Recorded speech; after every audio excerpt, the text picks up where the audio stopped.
like to start off with just a little bit of an introduction. I'd like you to tell us, a little bit about your role, how long you've been with the Wild. Yeah, so I've been with the Wild actually. I just hit my 7 year anniversary last week, I believe. Yeah, I've been here 7 years. Prior to being with the Wild, I was in a completely different industry. And I actually came over with more of a systems and analysis type of background. And that's kind of how where I started with the Wild 7 years ago, as our CRM admin and really, kind of transitioned into more of our MarTech analyst and systems kind of guru, so to speak, and just kind of dove headfirst into that and really kind of became our expert, especially from a marketing automation perspective within our Oracle Eloqua platform. Fantastic. So I think most people are aware, at least I am, and especially people in the Midwest and the Northeast, where hockey is, in Canada even, where hockey is more prevalent. But can you tell us a little bit about the Wild? Where you guys are located, any highlights or special interest on the team? You're definitely right about that being a Midwestern and Northern thing, right? It's hockey is life. It's everything up here. But yeah, Minnesota Wild here. We're a professional hockey team, a member of the National Hockey League, and so one of the 32 teams. And we are in our 24th year in the league. So next year it will be a large milestone for us. We're super excited about to have our 25th anniversary. I would say, depending on who you ask, there's going to be varying answers, but I think, you know, from my own perspective, and I'd say our organization, we've seen a lot of great success and as a team, but also really just with the community and engagement within the community, and we have a ton of support from our fans, and I would say every team probably says that, but I would say we really feel that, and a big part of that is because of the culture of hockey here in our area. It's a great point. And just a quick aside, I was born in the Midwest and migrated south, and it was a big transition for my family because my when I got to be a certain age, it was baseball and football in the South, Right.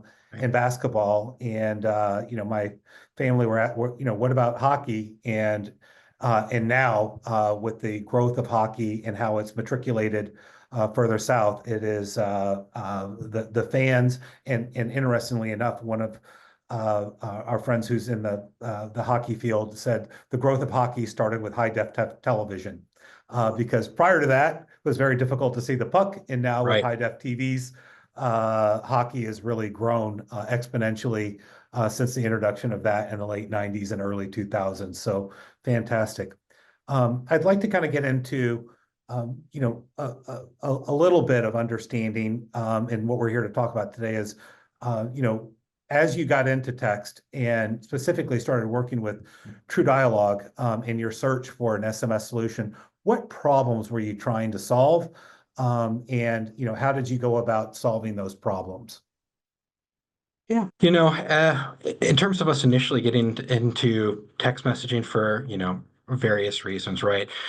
Today we utilize it for marketing and sales in addition to um, just event communications. But initially, what really drove us was just to have a a better, more direct line of communication with our fans from an event experience perspective, right? It's at that time, about 5, 6 years ago, probably in alignment with a lot of organizations in the industry from an event perspective. We were really tightening down or tightening up our security policies from a building perspective, right? Like our bag policy and, different policies around parking, just a lot of security and, uh, like I said, event policy type of things that were new to our fans. And we wanted to make sure that we could get in front of those fans with that information at a time that made sense. and that they didn't miss it. So email communication is great. That's what people still, I would say, gravitate towards from a communication perspective.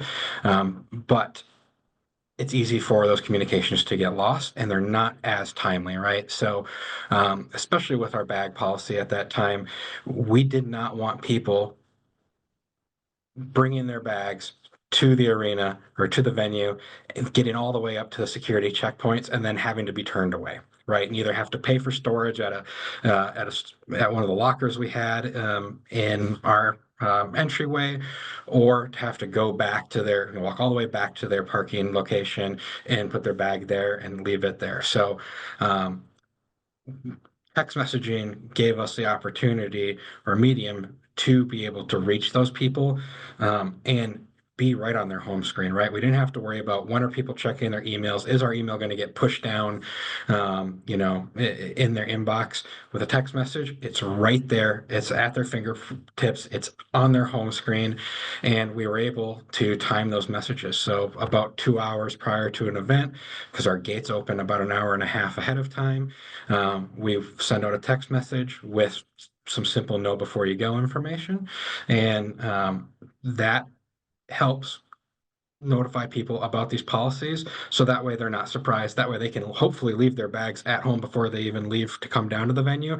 Or if they do get down to the venue, then certainly they hopefully see that before they leave the parking ramp. So that was kind of the origin of our texting need, and then it just evolved over time. So that leads me into my next question, which is, when we met, you had already deployed a texting solution, and you had found us, and we started having discussions. And I'm interested, and would like to understand, what led you to True Dialogue, and what did life look like before, and how has it been since? Yeah. So prior to True Dialogue, one of the things that was important to us was to have a application texting solution, or more commonly referred to as mass texting solution, that we could have directly integrated with Oracle Eloqua's platform. And that was just because that's where our marketing team lived, right? Primary mode of communication was email. So it just made sense to be able to tie, add a campaign element to our campaign canvases within Eloqua. And that was just for text messaging, right? So we could hit people in different places within the same level of effort for our marketing team. And we found initially a vendor within the Oracle Eloqua marketplace and started with them, and it was fine. But when it came time for renewal, like we always do, we go out, evaluate the marketplace, see what we can find. So through some additional research, I've got connected with True Dialogue's team and just explained our use case. And what sold me on True Dialogue, or sold the organization on True Dialogue, was a couple different things. One was right away the service accommodations were fantastic, right? I felt right at home. I felt everything was collaborative. It did a great job. The True Dialogue team did, of really listening to what we wanted, and putting me in the room with, not just the salespeople, right? A lot of times you don't get past the sales people, and or that's the initial service contact. But I had many conversations with your development team, right? And so that way your developers could understand directly, hey, they walked me through what they had built already, and then also understand, okay, what might be some enhancements that could meet our needs. And all of that was um, done really well and coordinated. And even before, we technically had signed on the dotted line, maybe I shouldn't share this. We got a beta install of the application, and we're able to actually, test with it and play around with it, and make sure that it was going to fit our needs before we actually made the switch over to True Dialogue. So that was, service was definitely a main component of that. But it the other component was that a lot of texting providers out in the marketplace, they are typically not directly integrated with the carriers, right? They're not delivering messages directly to the carriers. They instead are providing the software, right, the middleware, in order for those messages to be configured within a marketing platform. But then they're packaging them up and delivering them to an integrator, a carrier integrator, such as True Dialogue or like Twilio, right? And Mhm. then those services are the ones that are actually communicating with the carriers, and that's a fine model. But there's a benefit to working with True Dialogue because you're kind of all in one stop, right? Or one stop shop. You're providing the software and the support, and you are directly integrated with the carriers. So it just kind of cuts out an element of that middleman, and it also allows for better communication because you are aware of any carrier um, issues that might occur, right? Sometimes the carriers have issues with their messaging services, and you find out right away. And True Dialogue does a fantastic job of being proactive and communicating those carrier network issues to clients, even if they're not affected, right? But just saying, hey, just be aware. We heard from such and such carrier that there is an issue, and just be aware of that, and we'll get back to you when we have an update. And that communication is great, but like I said, just knowing that, hey, True Dialogue is directly integrated with the carriers, they're first party delivering those messages and getting responses back from the carriers, is great from an efficiency standpoint, especially because you're eliminating one point of potential failure, right? With some of these other services, because they're not integrated with the carriers, they are they are integrated with a Twilio or somebody like that through APIs. Well, if those APIs go down, right, or they have an API issue, then your messages are not going to get delivered. That's right, because they're never even going to make it to the carriers. So that's just there's a tech barrier that is removed as well, working with somebody like True Dialogue. That's a great point, and I just kind of add a little color to that. And that's something that we hear consistently from our customers is number one, service. But I think a big reason why service is what it is that we have direct connectivity with the carriers. And I think the thing that often goes unnoticed is that you know dealing with True Dialogue or dealing with any vendor is relatively pretty easy. The difficult part of that is the connectivity with the carriers, because the carriers, number one, their rule making is not always written. It is there's a lot of gray area, and I think that the second thing is that we have to have good relationships with our carriers. We're very selective in what we do, and I think that one of our partners who have been working with another partner who was connected in with Twilio said, if we have a problem, we open a ticket with them. They open a ticket up with the SMS provider for the API. The API provider then goes to the carrier. And to your point, you open one ticket, we open it up with a carrier, and then there's a single point of failure or success in that you've got one intersection point, and that there's also a less of a wait time because we're not waiting, and we can push things up in priority on the queue versus another partner whose main service is providing software and doesn't really have the carrier expertise with, hey, there's some changes that are being made. We need to be aware of this for the privacy policy, opt-in, et cetera, and dealing with that on a day-to-day basis. Our teams, I think our average tenure for our client success team is 14 to 15 years and plus in telephony. And that allows them to really understand the system, understand where to look, because there are, even with the direct connectivity, you've got short code connectivity and failure points, and you've got long code connectivity and failure points. And now with 10 DLC, it even gets a further step in that you've got 10 DLC registrations, net num IDs that are part of that registration process, understanding that and solving those problems. So you pointed out something great. So thank you for doing so. Let's kind of take a little bit of a turn here, and I want to kind of understand, you mentioned a couple of the use cases early on with fan notifications. What other items are you using using texting for? And kind of what are some of the use cases and that you're using today? Sure, absolutely. I just want to add a little bit more color to the service side of things too. Um, just because it was instrumental, texting was for us during the COVID period, especially when we came back to, you know, like a lot of sports leagues, they initially did come back and play, but they played without fans. Well, once we started allowing fans back in, then like everybody, we had to figure out what kind of process or policies are we going to put in place from a health perspective.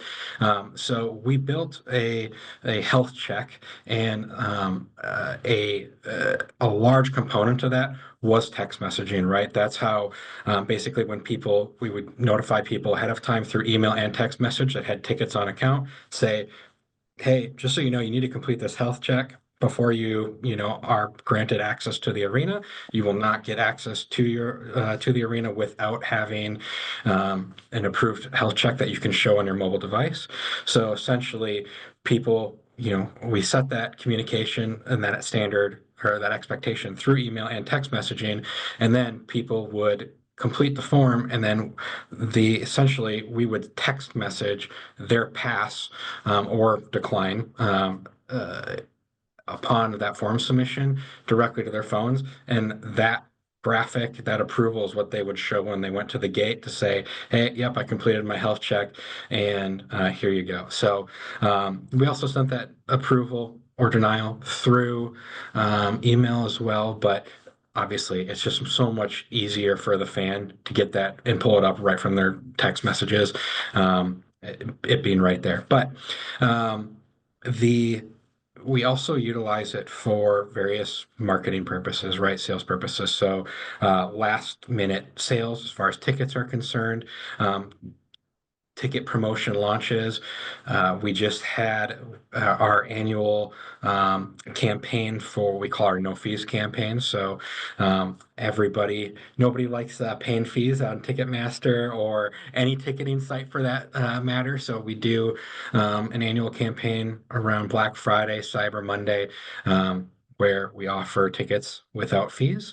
And text messaging is a large component of that, which we'll touch on later, I'm sure, and talk about how that performed. But that's our primary use cases right now is around ticket sales, besides, again, the service side of things. And we have utilized it for retail to a much lesser extent.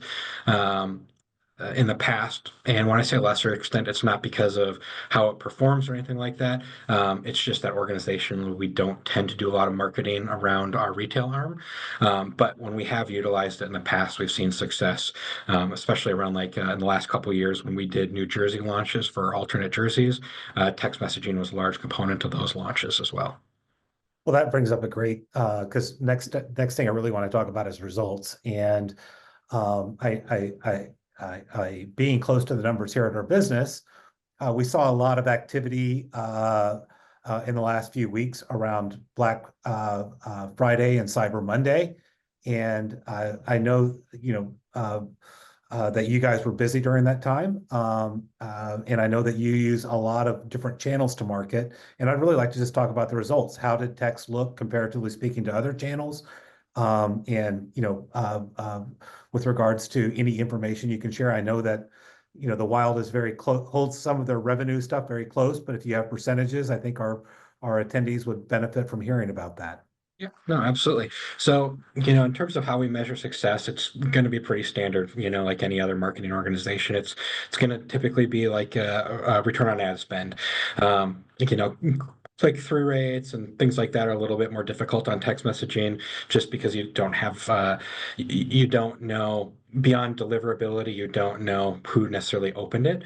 There are some ways that you can identify clicks, which we could certainly touch on maybe at a later point here, but return on ad spend ultimately is what matters. And when we look at this year's campaign, the return on ad spend that we have estimated through our initial analysis here. Again, this campaign just wrapped up a week ago, but we saw a return on ad spend related to text messaging of 1,200%.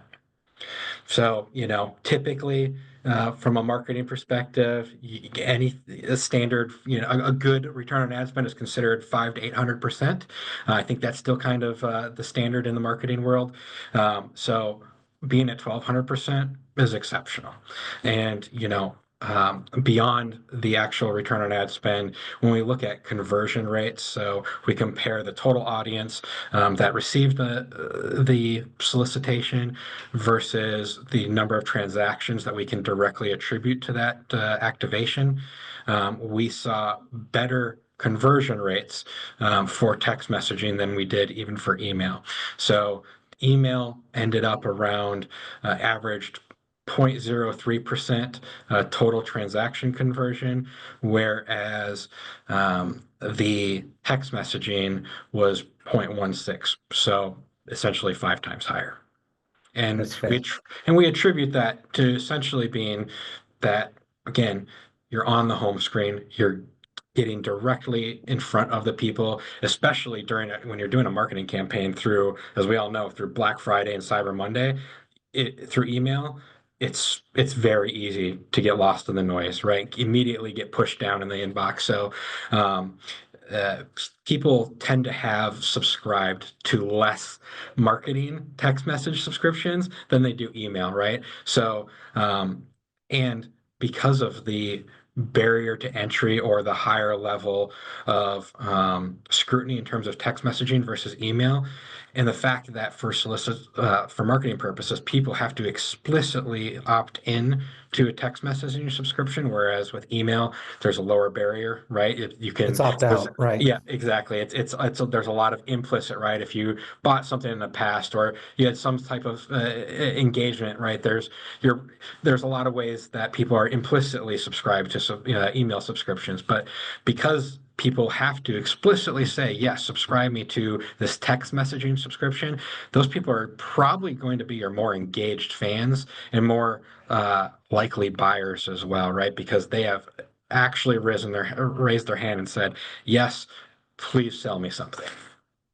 Well, that's fantastic. And I think it's probably a good chance now, if one of the moderators could pop up the screen share, and also we could kind of open a Q&A session at this juncture. I'm trying to keep on time. So uh, maybe kind of look at this a little bit, Bryant, and just kind of walk us through what your you've given us these results already, but I think maybe just kind of doing a quick walkthrough, and then we can get into Q&A. So, you see our opt-in list is about 25,000. So, it, you know, that is significantly smaller than our total audience for email subscriptions. But again, that the size of the audience, of course, we'd always love it to be larger, and we could certainly employ tactics to actively try and further grow our text messaging subscriptions. But in the few years that we've been utilizing text messaging for marketing purposes, this has all been basically organic growth for our list. So when I say organic, I really mean passive, yeah, in the sense that we do not actively market, hey, text in this keyword to subscribe to, text message alerts for the Minnesota Wild. Instead, we typically just include a yes, no radio option at the bottom of all of our forms that says, hey, would you like to subscribe to text messaging for marketing purposes? And that's how we've grown this list. So this subscription opt-in list is specific to our marketing subscription. It's totally separate of our game day, know before you go type of communications from a service perspective. So, yeah, how we've built our list thus far, and but there are many strategies that can be employed and that we see employed by our counterparts in the sports industry, and of course, I'm sure everybody sees them elsewhere too, right? How you can't go anywhere, especially an event, and not see, hey, text this keyword to this short code in order to sign up for whatever type of communications. Um, and that is something that I think that we can employ better within our organization here for fans that are in the arena. And hopefully we will do that in the future. But again, I just throw that out there as an example of, hey, what we have thus far is a engaged subscription list. And while maybe that number doesn't pop out as, well, that's a large number, that's okay because again, it's a higher barrier of tolerance for your customers, for your fans.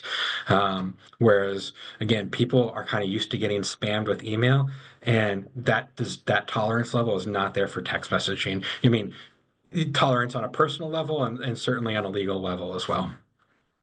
That's fantastic. So, Miss Moderator, I'm just curious, are there questions that have come in the Q&A section? Yes, I have 3 questions I sent to you via email. Okay. Let me pop it open here and turn my email off so I didn't bother anyone. But I can read yeah, the first one to if you you could read here. them, that would be great. The first question that came in is, what is the effectiveness of SMS campaigns versus other channels? I think you spoke to that well. Is there anything to add? No, I would say that I think it's from a strategy perspective, you can go about it a couple different ways, but ultimately, you know, I think that employing both, pairing text messaging with email or with your digital ads, right? We all know about multi-touch and essentially just getting in front of people and letting them engage where they are at that given time is important. But again, we do typically, at least as I showed in terms of evidence of how this most recent campaign performed, text messaging, just by the nature of it, being on the home screen, being right in front of people, does tend to have a higher engagement rate. Excellent. The next question is regarding short codes and long codes. Do you have, can you speak to your experience with either one?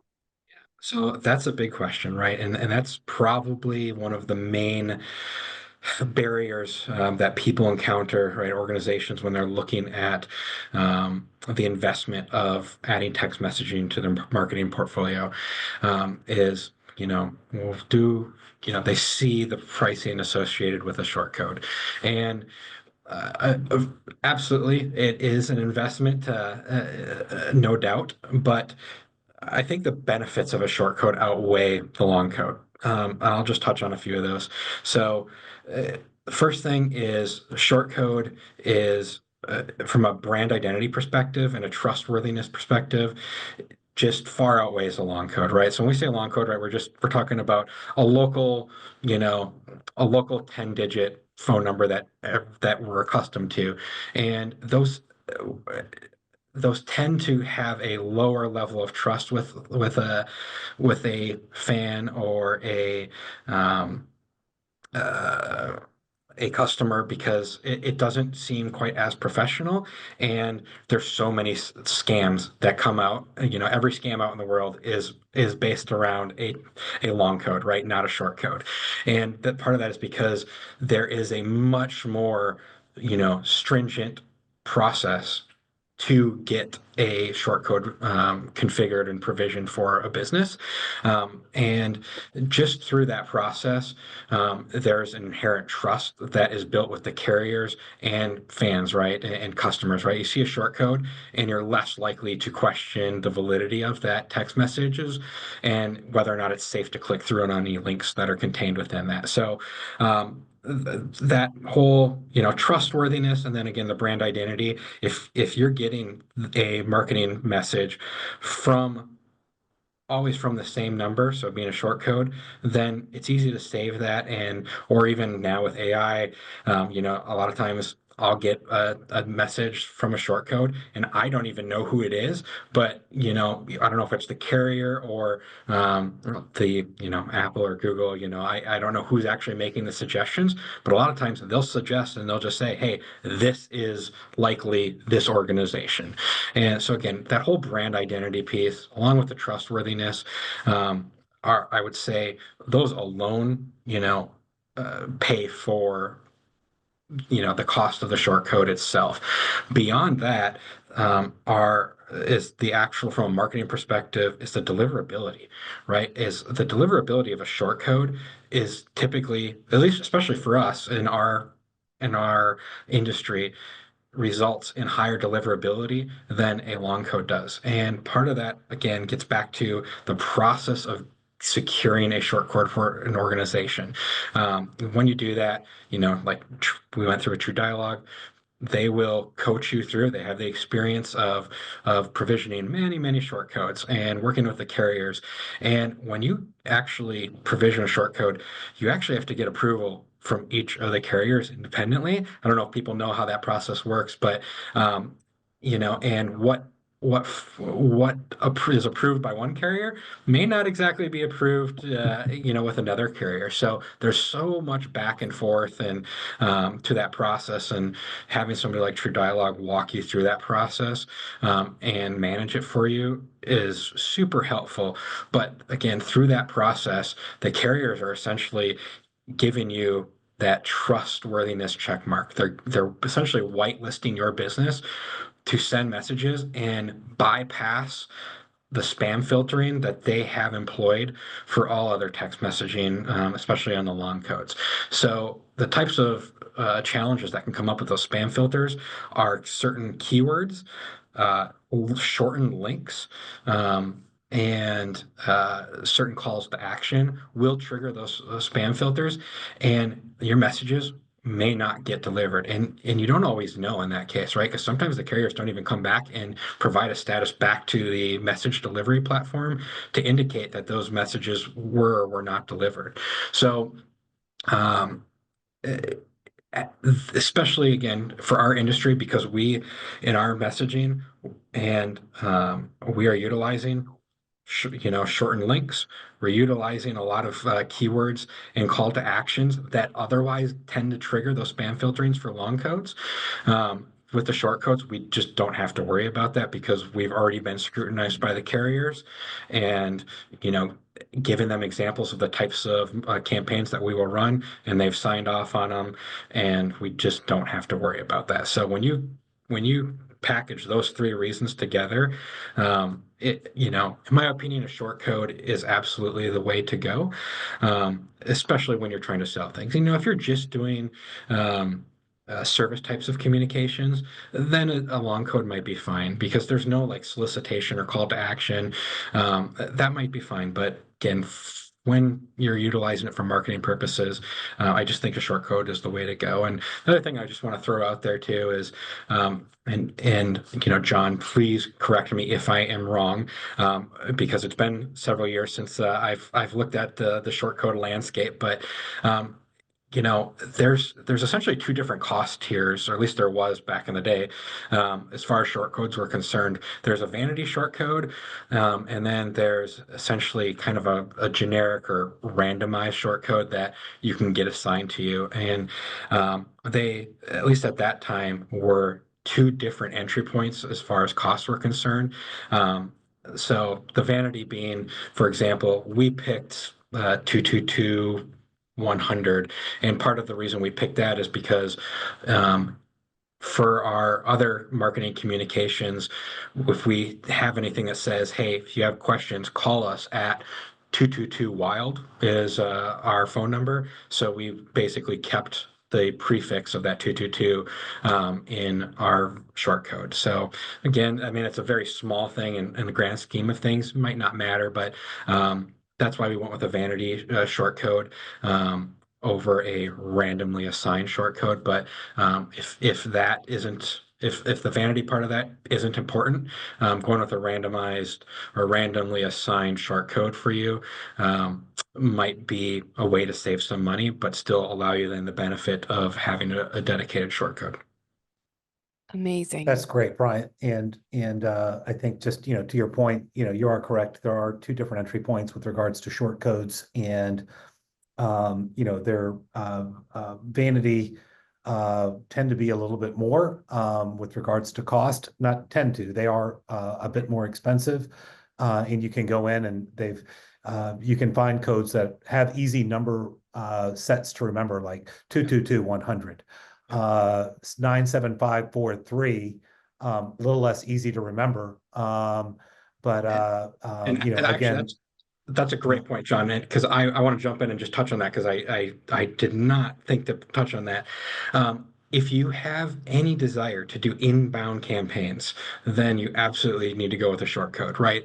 And again, then I would especially drive you towards a vanity code, so that way you can pick something that is easy to remember. Because if you have any desire to do inbound activations for, again, signups or whatever your purpose is going to be, then it needs to be something that is easy to remember. Because if it's something that's being, like for us in our industry, if we were to show that on one of our LED displays, right, it's only going to be up there for a few seconds. Or even if on TV, right, if we want to show that during a broadcast, it's only going to be up there for a few seconds. So it has to be something that is quick, easy to remember, so that way when it's off the screen, it can still be in their mind, and it's quick and easy for them to text, right? If you're trying to get people to activate on an inbound call to action on a long code, it's just not going to happen.